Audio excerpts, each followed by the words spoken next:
빠르죠? 빠른 것 같아요. 제 이 현수막을 얼마 전에 붙였다가 뗀 것 같은데 다시 또 붙였어요. 우리 또 이쁘지요? 우리 강신복 권사님 작년에 이지영 집사님인가요? 예, 헷갈릴 수 있어요. 예, 예, 강신복 집사님 왼쪽에 계신 이지영 집사님이 또 집에서 또 딱 우리 교회 알맞은 사이즈 성탄 트리를 또 주셔가지고 또 이렇게 이쁘게 꾸민 것 같습니다. 참 시간이 빠른 것 같습니다. 우리가 지난 시간부터 이 베데스다 연못이라는 주제를 가지고 말씀을 살펴보고 있습니다. 여러분 어제 이 많은 좀 이 젊은이들에게 이 관심을 끄는 뉴스거리 하나가 등장했어요. 여러분들 영화 배우 조진웅 씨 잘 아시죠? 예, 또 등치도 좋고 또 많은 사람들에게 훈남으로 매너 있다, 사람 참 훈훈하고 좋다, 또 연기도 잘하고요. 그런데 어제 그의 과거가 이 SNS에서 폭로가 되면서 그의 기획사에서 해명을 하겠다라고 또 해명문을 발표를 했지만 오히려 그것이 또 많은 사람들에게 오히려 안 좋은 영향을 끼쳤고 결국 많은 사람들의 인기를 얻었던 조진웅 씨는 어제 은퇴를 선언했습니다. 한마디로 뭐 연예계에서 퇴출당한 거랑 마찬가지죠. 지금도 뭐 감는올박 막 잘못했다. 뭐 30년 전에 있었던 일인데 지금 그것을 폭로를 해서 또 무엇을 덮으려고 틈만 나면 연예인들 이슈 하나 터뜨려가지고 또 무엇을 덮으려고 하느냐, 또 음모론을 또 들고 나오는 또 그런 댓글러들도 있고요. 이유는 이렇습니다. 그러니까 이 조진웅 씨가 미성년 시절, 아직 성인이 되지 않았을 시절 친구들과 함께 차량을 절도했던 것 같습니다. 근데 그것이 한 번이 아니라 여러 번 있었던 것 같아요. 그것이 폭로가 되었고 또 하나는 성폭행입니다. 성폭행. 그것은 아니다라고 또 기획사와 조진웅 씨는 해명을 했지만 또 시간이 또 지나봐야지 또 알 수 있는 사건인 것 같고요. 그리고 또 조진웅 씨가 연극 단원으로 또 일을 할 때 후배를 폭행해서 또 형사 입건된 사건, 그리고 한참 이제 배우로 사람들에게 그의 얼굴이 알려졌을 무렵 음주운전으로 그의 이 운전면허증이 취소된 또 혐의, 여러 가지 것들이 또 폭로가 됨으로 인해서 하루 만에 연예계를 또 이 배우 생활을 은퇴 선언했습니다.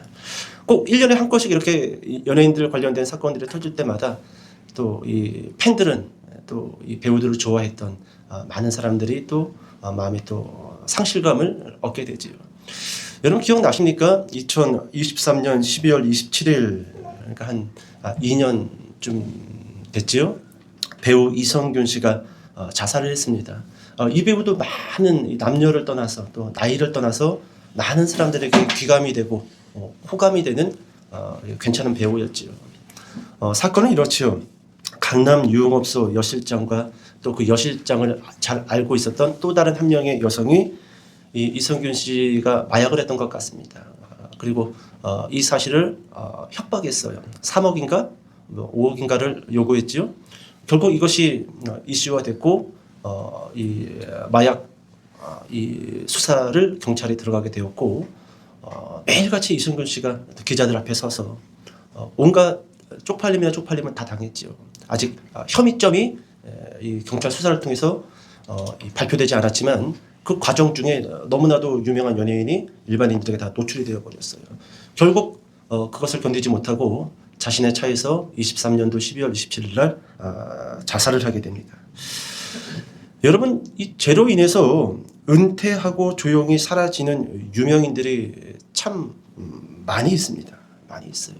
꼭 1년에 한두 건씩 뭐 정계나 죄계나 또한 연예계의 유명한 인들이 과거에 지은 죄로 인해서 조용히 은퇴하고 또 사라지는 경우들을 보게 된다는 겁니다.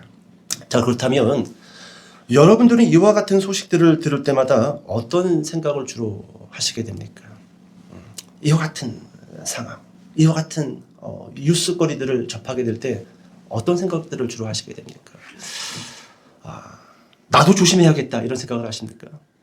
내가 과거에 저지른 어떤 사건으로 인해서 나도 조심해야겠다 그런 생각을 하십니까? 아니면은 저런 나쁜 놈은 빨리 퇴출돼야 된다 그런 생각을 하십니까? 물론 각자 여러분들이 가지고 있는 생각들은 다 있을 것입니다. 그리고 다를 것입니다. 그런데 저는 매번 이렇게 한 건씩 두 건씩 터지는 이슈들을 접할 때마다 저는 개인적으로 이런 생각을 합니다. 죄의 무서움, 그리고 죄의 끔찍함. 저는 오늘 이 베데스다 연못 그리고 38년 된 병자 오늘 두 번째 시간으로 좀 이 말씀을 볼 건데 저는 오늘 이 베데스다 연못에서 고침을 받은 38년 된 병자의 스토리를 통해서 좀 죄 문제를 좀 우리가 접근해 볼까 합니다.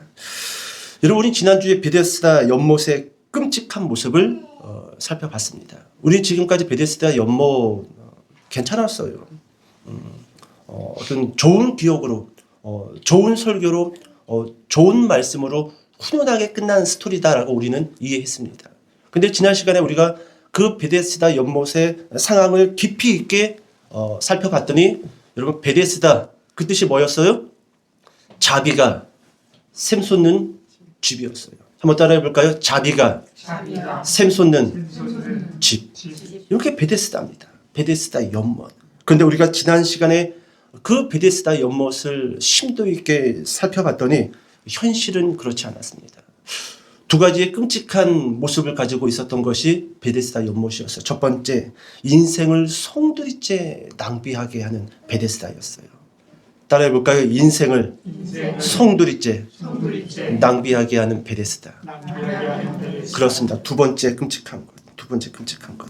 경쟁에서 이긴 1등만을 기억하는 베데스다였습니다. 2등도 기억하지 않았고 3등도 기억하지 않았고 정말로 죽도록 열심히 했던 4등, 5등, 6등도 기억하지 않은 오직 1등만을 기억하는 집이 베데스다 연못이었다라는 것입니다. 여러분, 우리 교회가 그리고 우리가 믿고 있는 하나님이 우리에게 베데스다 연못의 장소가 되어서는 될까요? 안 될까요? 안 됩니다. 안 돼요. 여러분, 교회가 경쟁의 장소가 되어서는 안 돼요. 우리가 믿고 있는 하나님과 예수님이 우리의 부족한 1%를 채워주기 위해서 존재해야 되는 분으로 믿어져서도 안 되고 그렇게 생각되어져서도 안 된다라는 거예요. 그게 베데스다였어요. 오직 1등만을 위한 베데스다. 오직 가장 처음 먼저 그 연못에 발을 담근 사람만 고침을 받는 베데스다. 간발의 차로 2등으로 들어온 사람도 고침받을 수 없었어요. 아슬아슬하게 들어왔던 3등도 기억하지 않는 베데스다. 오직 1등만을. 여러분, 우리가 교회를, 하나님을 그렇게 믿어서도 안 되고 그렇게 생각해서도 안 된다라는 거예요. 여러분, 제가 어렸을 때 요즘은 참 부흥이라는 것이 워낙 이제는 유튜브나 어떤 그런 핸드폰을 통해서 많은 목사님들의 설교를 듣기 때문에 부흥회를 하는 교회들이 그렇게 많지는 않습니다. 근데 제가 이제 학생 때, 청년 시절 때는 교회들마다 1년에 한두 번씩, 보통 두 번씩 부흥회를 열었어요. 그러면 꼭 이 부흥 강사님들이 이렇게 이야기하죠. 맨 앞자리는 무슨 자리? 모르셔요? 금자리. 중간은 무슨 자리? 은자리. 저 뒷자리는 동자리. 은혜 못 받는다라는 거예요. 은혜 못 받는다는 겁니다. 여러분, 우리가 그 은혜를 누리기 위해서 맨 앞자리에 나올 수 있고 조금 늦어서 중간에 앉을 수 있고 또 여러 가지 일이 바빠가지고 늦게 저 뒷자리에 앉을 수는 있습니다. 은혜를 위해서. 근데 여러분, 우리가 그것을 오해하면 안 돼요. 그 은혜를 꼭 경쟁에서 이겨야지만 금 같은 은혜를 받고 조금 늦어가지고 중간에 앉은 사람은 은 같은 은혜를 얻고 돌아갈 수밖에 없다. 여러분, 그렇게 여겨서 안 된다라는 거예요. 여러분, 제가 부교육자 시절 때 학생회장으로 있었던 참 열심히 했던 이 남학생이 있었습니다. 키도 크고 잘생겼어요. 얼마나 열심히 하는지 그 친구 하나면은 제가 사역을 하는데 어려움이 없어요. 몇 가지 과제를 던져주면은 몇 가지를 줬는데도 그 이상 갑절로 일들을 척척척척척 다 준비하고 정리하고 그렇게 열심을 내는 학생이었습니다. 그런데 어느 날 이 학생회장이, 교회 학생회장이 저희가 그렇게 이야기를 하는 겁니다. 전도사님, 제가 왜 열심히 하는 줄 아세요? 내가 모르지. 네가 뭐 받을 은혜가 있는 거 아니니? 네가 뭔가 하나님한테 어떤 자비를 얻었기 때문에 거기에 감사함으로 열심을 내는 거 아니겠니? 보통 교역자들은 그렇게 대답을 해줄 겁니다. 그지요? 그런데 의외의 대답을 했어요. 의외의 대답을. 청년부에 이 남자 청년이 진짜 교회 일들을 열심히 했어요. 그래서 어른들로부터 그리고 교역자들로부터 특별히 담임 목사님으로부터 용돈도 받고 칭찬을 많이 들었습니다. 그러니까 그 모습을 청년들이나 특별히 그 학생회장이었던 그 남학생이 눈여겨봤던 거예요. 그리고 이건 선의의 경쟁이 아니라 나도 더 열심히 해서 저 형처럼 교회에 덕이 되는 사람으로 성장해야겠다. 이런 아름다운 생각을 한 것이 아니라 질투심을 느낀 거예요. 저 형이 받고 있는 어른들의 칭찬과 그리고 어른들의 용돈을 내가 더 열심히 해서 내가 차지해야지. 여러분, 이것이 베데스다 연못이었어요. 베데스다 연못. 교회를 경쟁의 장소로. 어떻게 하면 저 사람이 받는 저 칭찬과 저 은혜를 내가 독차지할 수 있을까? 저는 깜짝 놀랐습니다. 그래서 제가 걔를 붙잡아 놓고 한참 이야기했어요. 교회는 그런 장소 아니야. 남한테 칭찬을 독차지하려고 열심히 내는 장소 아니야. 용돈이 필요하면 내가 줄 테니 그런 마음 버려. 그렇게 열심히 내봤자 하나님이 알아주지 않아.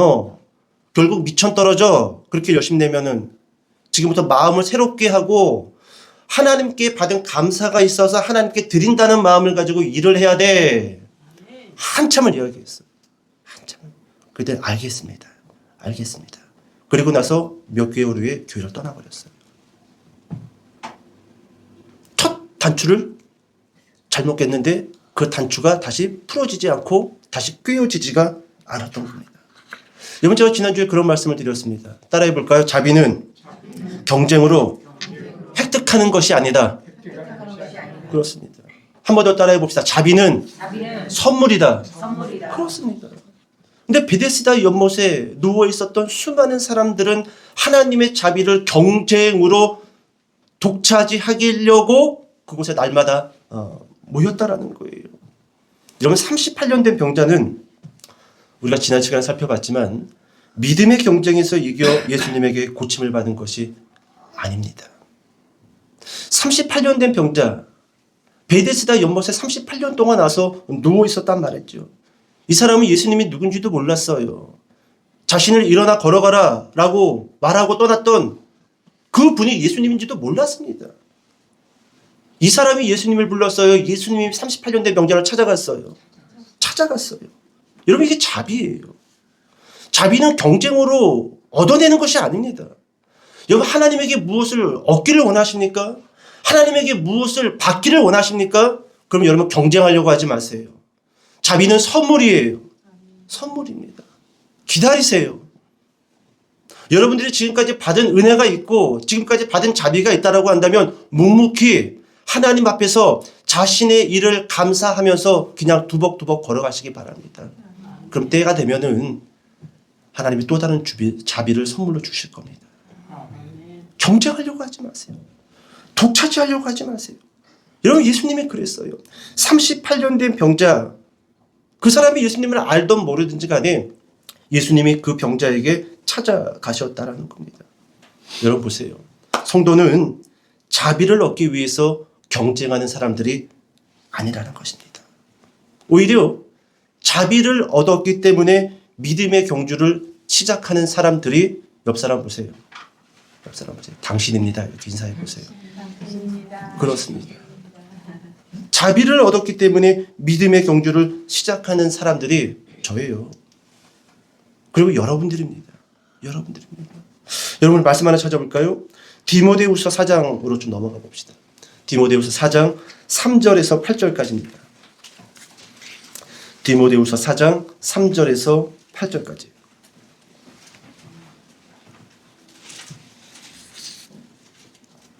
자, 같이 한번 읽어봅시다. 3절부터 시작. 때가 이르리니 사람이 바른 교훈을 받지 아니하며 귀가 가려워서 자기의 사역을 따를 스승을 많이 두고 또 그 귀를 진리에서 돌이켜 허탄한 이야기를 따르니라. 그러나 너는 모든 일에 신중하여 고난을 받으며 전도자의 일을 하며 네 직무를 다하라. 전제와 같이 내가 벌써 부어지고 나의 떠날 시간이 가까웠도다.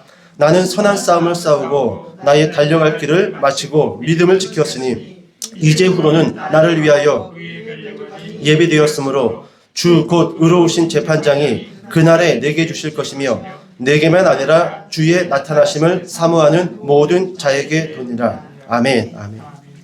여러분, 사도 바울이 디모데에게 쓴 편지입니다. 서신입니다. 여러분, 이 본문을 보면은요, 바울은 하나님에게 자비를 얻기 위해서 선한 싸움을 싸우고 믿음의 그 길을 다 달려갔다라고 표현하지 않고 있어요. 오히려 반대입니다. 예수 믿는 자들을 잡아서 죽이고 감옥에 가두기 위해서 다메섹 언덕을 지날 무렵 누구를 만나지요? 부활하신 예수님을 만납니다. 그리고 그 예수님을 통해서 구원을 얻고 은혜를 얻고 자비를 얻었어요. 여러분, 그렇기 때문에 자신의 모든 것을 오늘 디모데후서 4장 읽었던 본문에서 전제와 같이 복음을 위해 나는 부어드렸다라고 고백하는 거예요. 여러분, 사도 바울이 믿음의 선한 싸움을 달려갔던 그 이유가 자비였던 거예요. 자비를 얻기 위해서 달려간 것이 아니라 자비와 은혜와 은총을 얻기 위해서 목회자의 길을 걸어가신 것이 아니라 사도 바울이 목회자가 되고 선교사가 됐던 이유는 받은 은혜가 있었기 때문에 목회자가 되고 선교사가 되고 복음의 길을 달려갔다는 거예요. 이거 순서 바뀌면 안 됩니다. 이거 오해하고 헷갈려서는 안 된다는 거예요. 여러분, 예수님은요 38년 된 병자를 고치셨고 베데스다 연못에서 이제 그만 일어나 네 자리를 들고 걸어가라고 명령하셨습니다. 명령하셨어요. 이 사람이 요구한 게 아니에요. 예수님이 38년 된 병자에게 찾아가셨고 일어나 네 돗자리를 들고 베데스다 연못에서 떠나라. 더 이상 이곳에 머물지 말아라. 더 이상 여기에 관심을 두지 말아라. 여러분, 얼마나 많은 사람들이 자신의 부족한 그 한 부분을 얻기 위해서 각자의 베데스다 연못에서 언젠가는 내가 저기 들어가서 이 부족한 부분을 채우리라. 얼마나 많은 사람들이 자신만의 베데스다 연못가에서 인생을 낭비하고 허비하고 있습니까? 근데 예수님은 그렇게 말씀하시지 않았어요. 떠나라. 네가 생각하는 베데스다, 네 인생을 황금기로, 너의 인생을 전성기로 바꿔줄 그 베데스다, 네가 상상하는 베데스다 연못에서 떠나라. 자리를 들고 일어나 이제 더 이상 베데스다 연못으로 얼씬거리지 말아라. 떠나라. 떠나라. 여러분들은 여러분들이 생각하는 베데스다 연못이 무엇입니까? 무엇 때문에 그 베데스다 연못에 오늘도 찾아가서 경쟁을 하고 기다리면서 인생을 낭비하고 허비하고 있냐라는 거예요. 다 있을 거예요. 한 가지씩, 두 가지씩 나의 인생을 바꿔줘. 지금과의 삶을 완전히 바꿔줄 나만의 베데스다. 나만의 베데스다. 일어나 자리를 들고 걸어가라. 예수님은 그 사람에게 그렇게 명령하셨다는 거예요. 근데 여러분, 우리가 하나님에게 1차적으로 자비를 얻었다고 해서 여러분, 우리가 살면서 두 번째, 세 번째 하나님의 자비가 필요 없을까요? 아니에요. 가만 생각해 보면은 여러분, 과거에 우리가 하나님에게 받은 감사와 은혜와 자비가 있다 할지라도 살다 보면은 또 다른 자비가 우리에게 필요하다라는 거예요. 필요하다는 겁니다. 저는 오늘 이 본문을 묵상하면서 오늘 38년 된 병자가 하나님의 자비를 통해서 그 베데스다 연못에서 일어나 그 장소를 떠나갔습니다. 저는 이 38년 된 병자를 묵상하면서 우리 교회의 이 아픈 성도들 얼굴이 스쳐 지나가는 거예요. 그러면서 설교를 준비하면서 속으로 이렇게 좀 이야기를 했습니다. 하나님, 우리 교회에 아픈 성도들 많은데 예수님 38년 된 병자도 말씀 한마디로 일어나 걸어가게 하셨는데 우리 조차미 집사님 소뇌증에서 그리고 말초신경병에서 일어나 걸어가라고 한마디만 해주십시오. 그런 마음이 드는 거예요. 하나님, 정말로 자비가 필요하지 않습니까? 다른 것을 위해서 자비를 구하는 것도 아니고 정말로 하나님 아니면은 구원해 줄 수 없는 우리 집사님, 또 우리 강신복 권사님, 또 박강희 집사님, 암으로 또 치료받고 또 재발되지 않기 위해서 음식도 가려 드시고 약도 드시고, 하나님 우리 강신복 권사님, 박강희 집사님 딱 한마디만 해주십시오. 일어나 걸어가라. 아멘. 일어나 걸어가라. 우리 이재용 집사님 관절 안 좋으시고 무릎 안 좋으신데 하나님 한마디만 해주십시오. 일어나 걸어가라. 아멘. 그렇습니다. 여러분들의 가족 안에 아픈 사람들이 얼마나 많이 있습니까? 그게 얼마나 고통이고 근심이고 기도 제목이고 간구 제목입니까? 여러분들 그 가정 안에, 가족들 안에 예수님 한마디만 말씀해 주시길 바랍니다. 일어나 걸어가라. 아멘. 그렇습니다. 오늘 베데스다 연못 38년 된 병자가 얻었던 그 자비가 여러분들과 여러분들의 가정과 여러분들의 가족에게도 그 자비가 임하기를 주님의 이름으로 축복합니다. 아멘. 우리 본문 하나 읽어볼까요? 요한복음 5장 14절입니다. 요한복음 5장 14절. 자, 시작. 그 후에 예수께서 성전에서 그 사람을 만나 이르시되 보라, 네가 나았으니 더 심한 것이 생기지 않게 다시는 죄를 범하지 말라 하시니. 아멘. 자, 그 후에 이렇게 시작하지요. 예수님이 38년 된 병자를 고치시고 시간이 몇 시간이 지난 건지 아니면 며칠이 지난 건지 알 수 없어요. 지금은 이 명절 기간입니다. 명절 기간. 예루살렘 성 안에서. 그렇게 몇 시간이 지났는지 며칠이 지났는지 모르겠지만 그 성전에서, 여러분 성전에서 다시 한번 예수님이 38년 된 병자, 지금은 치료됐지요. 그 사람을 만나십니다. 두 번째로 찾아오신 거예요. 두 번째로. 그러면서 뭐라고 말씀하십니까? 보라, 네가 나았으니 더 심한 것이 생기지 않게 다시는 죄를 범하지 말라 하시니. 여러분, 이 38년 된 이 병자는요, 그 병이 38년 전 이 사람이 어떤 죄로 인해서 생긴 병이라고 예수님이 말씀해주고 계신다라는 거예요. 오해하지 마세요. 그렇다고 모든 병이 사람의 죄로 인해서 생긴 병은 아니죠? 아니에요. 근데 여러분, 이 사람에게 예수님이 두 번째로 찾아와서 하시는 말씀이 네가 38년 동안 알았던 그 병은 네가 38년 전 네가 지었던 죄로 인해서 생긴 병이었다. 그러면서 뭐라고 말씀하십니까? 더 심한 것이 생기지 않게 다시는 죄를 범하지 말라 하시니. 여러분, 여기서 우리가 한 가지 추측할 수 있는 것이 무엇이냐면 먼저는 이겁니다. 베데스다 연못 주변에는 수많은 환자들이 병 고침 받기 위해서 날마다 누워 있었는데 그 많은 사람 중에 왜 예수님이 38년 된 병자를 찾아가셨냐라는 거예요. 그냥 복불복일까요? 로또처럼 우연히 그 사람이 당첨된 걸까요? 학자들은 그렇게 이야기하지 않습니다. 예수님이 그 많은 환자 중에 38년 된 병자를 찾아가신 이유는 이유가 있다라는 거예요. 그 많은 사람 중에 유독 그 한 사람이 죄로 인해서 생긴 병이라는 겁니다. 그리고 이것을 어떤 한 학자는요, 이 헬라어 문법상 이 문법이 38년 동안 이 사람은 여전히 그 제약 속에 있었다는 거예요. 죄로 인해서 병을 얻었고 38년 동안 그 병을 앓았는데 38년 동안 계속 습관적으로 반복적으로 그 제약 속에서 있었다라는 겁니다. 그래서 지금 죄 문제와 병에 대한 문제, 그리고 또 한 가지의 문제를 이 38년 된 병자를 통해서 예수님이 말씀해 주시기 위해서 의도적으로 이 사람에게 찾아가셨다라는 거예요. 그럼 여러분, 이렇게 질문해 던져봅시다. 이 사람의 죄는 무엇이었을까요? 이 사람의 죄. 알 수 있을까요? 불가능합니다. 그런데 여러분, 모든 죄는요, 공통적인 분모 하나가 있어요. 그게 뭘까요? 따라해 봅시다. 하나님을 떠나 있다. 그렇습니다. 여러분, 이 사람이 어떤 죄로 인해서 병이 생겼는지는 우리는 알 수 없습니다. 근데 우리가 확실히 알 수 있는 한 가지는 뭐냐면 이 사람은 하나님에게 자비를 날마다 구하고 기도했는지는 모르겠지만 실제로 하나님을 떠나 있었던 사람이라는 거예요. 이런 사람들 여러분 많아요. 믿음은 이미 온데간데 없는데 그 베데스다 연못가에서 본인의 그 부족한 부분들을 하나님에게 요구하면서 믿음은 떠나 있어요. 삶과 모든 것들의 말씀에서 벗어나 있습니다. 그런데 계속 하나님에게 무엇을 간구하고 있을까요? 자비 주십시오. 고쳐주십시오.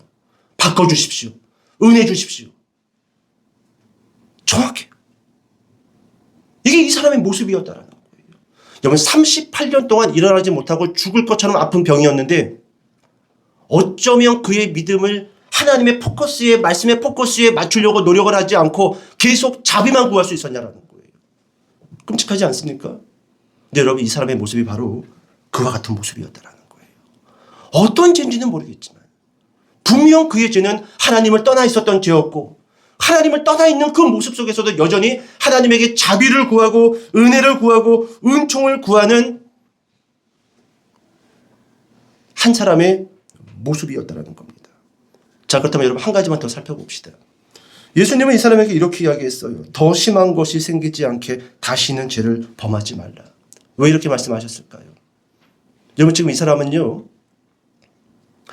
마음을 돌이키지 않았습니다. 여러분 오늘 본문 끝날 때까지 이 사람은 회개했다더라. 구원을 얻었다더라. 하나님에게 은총을 구했다더라. 그런 말씀 없습니다. 이 사람이 예수님을 향하여 한 신앙의 고백, 믿음의 고백 없습니다. 근데 이 사람이 지금 고침을 받았어요? 안 받았어요? 고침 받았습니다. 그러면 앞으로 이 사람 하나님에게서 마음이 떠나 있는 사람 이미 말씀의 붕괴의 그 삶 속에서 살고 있는 이 사람이 여러분 육체적으로 강건해졌어요.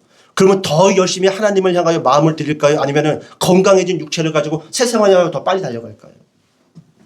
후자라는 거예요. 예수님이 그것을 염려했던 거예요. 그것을 염려했던 겁니다. 여러분 만약 지금 여러분들이 하나님에게 간구하는 그 어떤 것인지 모르겠지만 그것을 하나님이 응답해주고 여러분들의 가정에 자비를 베풀어 주시면 여러분들은 어떻게 하실까요? 여러분들은 어떻게 하실 겁니까? 여러분 자신하지 마세요. 지금 내 앞에 있는 이 문제 앞에서도 두려워하고 불안해하고 여러분 이 모습에서 크게 바뀌지 않아요. 여러분 문제 있을 때 담대한 믿음 훈련하시기 바랍니다.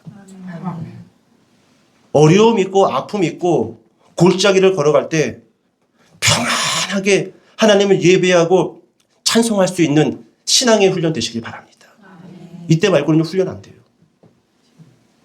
하나님의 자비를 베풀어 주시면 괜찮을 수 있다고요? 아니에요. 아니에요. 그게 염려됐던 거예요. 걱정됐던 겁니다. 그래서 성전에 있는 38년 된 고침을 받은 그 사람을 예수님이 두 번째 찾아가서 말씀하시는 거예요. 더 심한 것이 생기지 않게 다시는 죄를 범하지 말라 하시네. 여러분 그러면 마지막으로 이것만 살펴보고 오늘 설교를 정리할게요. 더 심한 것이 생길 거다라고 이야기했어요. 이 사람한테. 더 심한 것이. 그러면 더 심한 것은 무엇일까요? 여러분 여기에 대해서 학자들은 여러 이야기를 합니다. 38년 동안 알았던 병보다 더 끔찍한 병에 걸릴 수도 있을 것이다. 그런데요. 제가 본문을 읽고 또 읽고 또 읽고 했었을 때 더 심한 병을 의미하는 게 아니에요. 여러분 우리 오늘 본문은 아니지만 5장 19절부터 29절까지 좀 길지만 예수님이 오늘 사건 이후에 계속 이야기하시는 말씀 하나가 있습니다. 이 말씀을 같이 한번 읽어보도록 할게요. 5장 19절부터 29절까지. 자, 시작. 그러므로 예수께서 그들에게 이르시되 내가 진실로 너희에게 이르노니 아들이 아버지께서 하시는 일을 보지 않고는 아무것도 스스로 할 수 없나니 아버지께서 행하시는 그것을 아들도 그와 같이 행하느니라. 아버지께서 아들을 사랑하사 자기가 행하시는 것을 다 아들에게 보이시고 또 그보다 더 큰 일을 보이사 너희로 놀랍게 여기게 하시리라. 아버지께서 죽은 자들을 일으켜 살리심 같이 아들도 자기가 원하는 자들을 살리느니라. 아버지께서 아무도 심판하지 아니하시고 심판을 다 아들에게 맡기셨으니 이는 모든 사람으로 아버지를 공경하는 것 같이 아들을 공경하게 하려 하심이라. 아들을 공경하지 아니하는 자는 그를 보내신 아버지도 공경하지 아니하느니라. 내가 진실로 진실로 너희에게 이르노니 내 말을 듣고 또 나 보내신 이를 믿는 자는 영생을 얻었고 심판에 이르지 아니하나니 사망에서 생명으로 옮겼느니라. 진실로 진실로 너희에게 이르노니 죽은 자들이 하나님의 아들의 음성을 들을 때가 오나니 곧 이때라. 듣는 자는 살아나리라. 아버지께서 자기 속에 생명이 있음같이 아들에게도 생명을 주어 그 속에 있게 하셨고 또 인자됨으로 말미암아 심판하는 권한을 주셨느니라. 이를 놀랍게 여기지 말라. 무덤 속에 있는 자가 다 그의 음성을 들을 때가 오나니 선한 일을 행한 자는 생명의 부활로 악한 일을 행한 자는 심판의 부활로 나오리라. 아멘. 여러분, 예수님은요, 병 고침받은 사람을 두 번째로 찾아가셔서 더 심한 것이 생기지 않도록 다시는 범죄치 말라라고 말씀하셨습니다. 그러면요, 더 심한 것은 무엇일까요? 이 사람은 아직 회개한 사람이 아니에요. 1차적인 자비를 통해서 일어난 사람입니다. 1차적인 자비를 통해서 이제 막 눈을 뜬 사람이에요. 그런데 이 사람이 여러분 1차적 자비를 통해서 만족을 누리고 세상으로 돌아갔으면 이 사람은 하나님의 심판을 피할 수 있을까요? 피합니다. 여러분 이 뉘앙스를 우리가 잘 간파하고 있어야 돼요. 지금 예수님은요, 야, 너 네가 원하는 자비, 네가 받고 싶은 그 병고침, 그거 고침 못 받아도 괜찮아. 정말로 너에게 중요한 것은 1차적인 자비가 아니라 2차적인 자비야. 너희가 먼저 어떤 환자를 위해서 기도하고 간구할 때 병 낫기만을 위해서 기도할 수 있다. 근데 그거 그렇게 중요하지 않을 수도 있어. 병 낫고 예수 안 믿으면은 아무 의미 없어. 오히려 병 나아서 건강한 몸으로 오히려 세상을 향하여 더 빨리 달려간다고 한다면 어떻게 하나님의 심판을 피할래? 차라리 병 중에 아파서 하나님에게 자비를 구하고 은혜를 구하고 그렇게 병 중에 2차적 자비를 통하여 구원을 얻고 살아가는 것이 오히려 너에게는 큰 복이 될 수 있어. 이게 지금 여러분 방금 읽었던 5장 19절부터 29절의 뉘앙스예요. 뉘앙스. 더 심한 것이 생기지 않도록 죄를 범치 말라라는 말씀은요. 야, 너 병고침 받았지? 근데 이거는 아무것도 아니라는 거예요. 정말로 중요한 것은 병고침이 아니라는 겁니다. 하나님의 심판이 너를 기다리고 있으니 너의 38년 된 병을 고치신 내가 누군지 네가 알아야 된다라는 거예요. 여러분 방금 읽었던 이 5장 19절부터 29절 가운데요. 예수님이 뭐라고 말씀을 하셨냐면 23절에 모든 사람으로 아버지를 공경하는 것 같이 아들을 공경하게 하려 하심이라. 이 말씀을 기억하라라는 거예요. 병고침 받았으니까.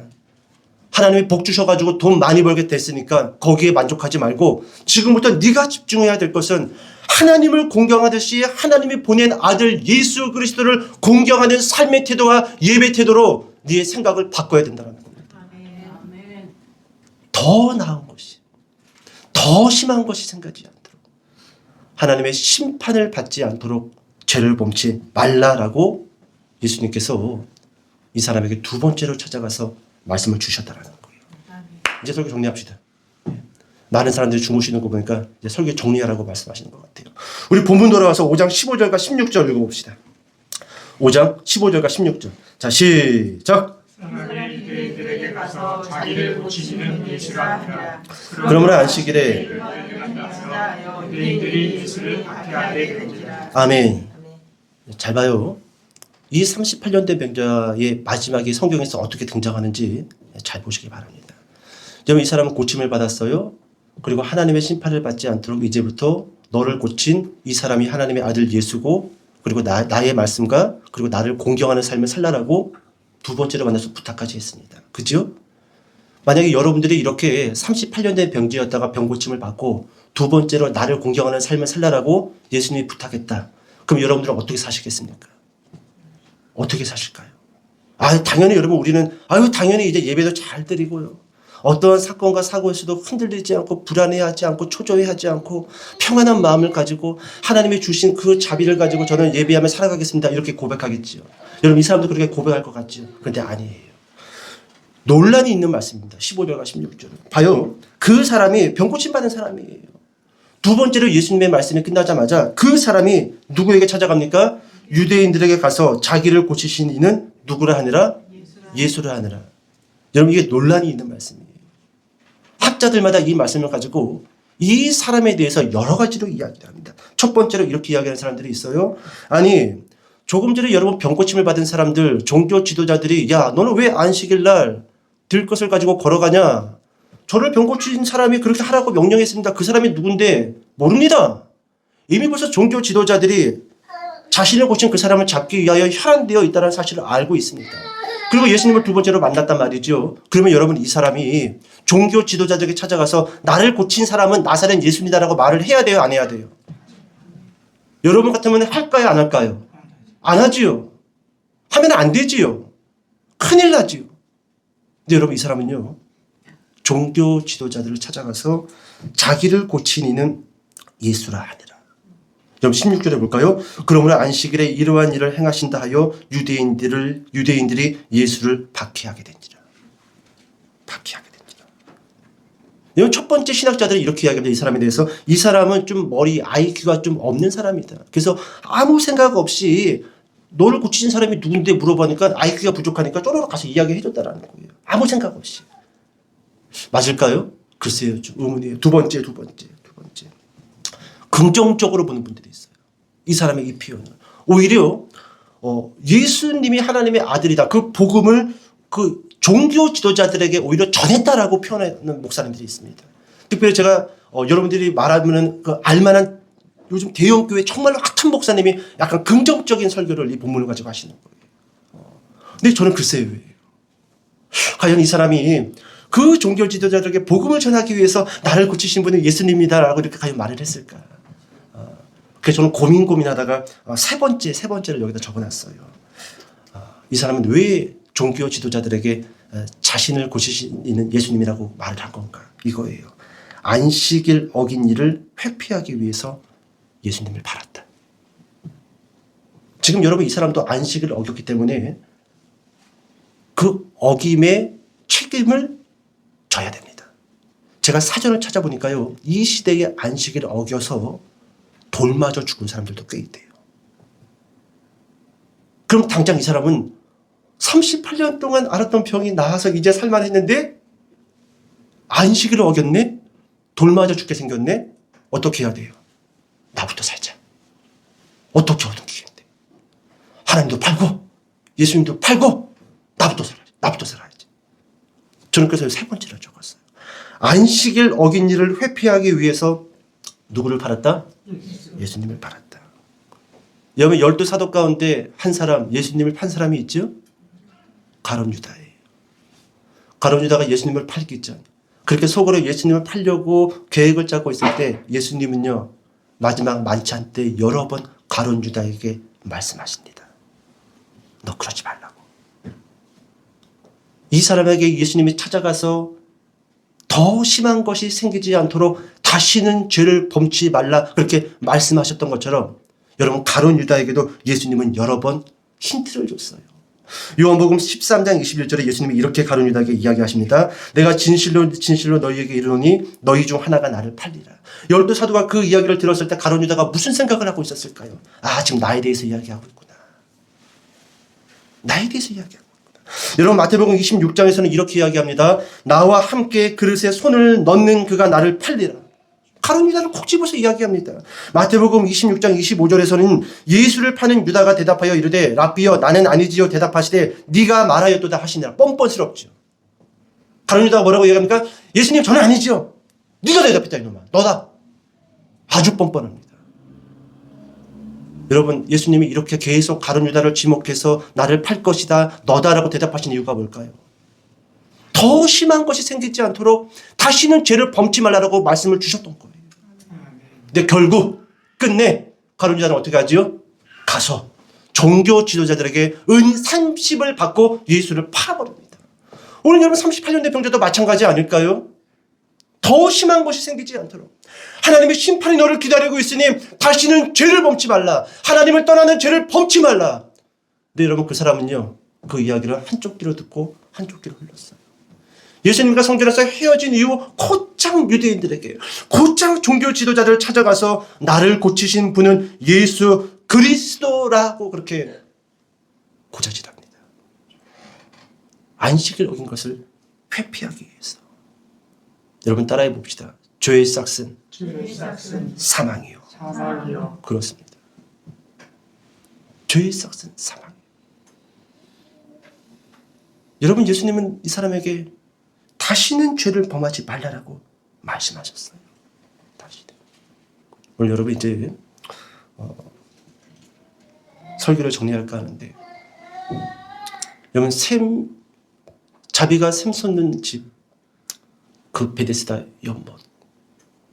좀 이 땅에는요, 자비가 샘 솟는 집은 없습니다. 우리가 기대했던 그 어떤 것들이 우리에게 주어졌다 할지라도요, 그것이 자비가 샘솟는 집이다라고 믿지 마세요. 믿지 마세요. 오직 자비가 샘솟는 집은 예수 그리스도를 공경하는 것. 그거 하나가 전부예요. 그거 하나가 전부입니다. 여러분, 우리가 좀 욕심을 내려놓읍시다. 욕심을 내려놔요. 여러분들이 무엇을 원하는지 모르겠지만 좀 내려놔요. 다 내려놔요. 딱 하나만 기억합시다. 오늘 우리가 하나님에게 자비를 얻었으니 예수 그리스도를 공경하는 그와 같은 예배자로 살아가야겠다. 우리가 다짐하는 저와 여러분 되시기를 주님의 이름으로 축복드립니다. 기도하겠습니다.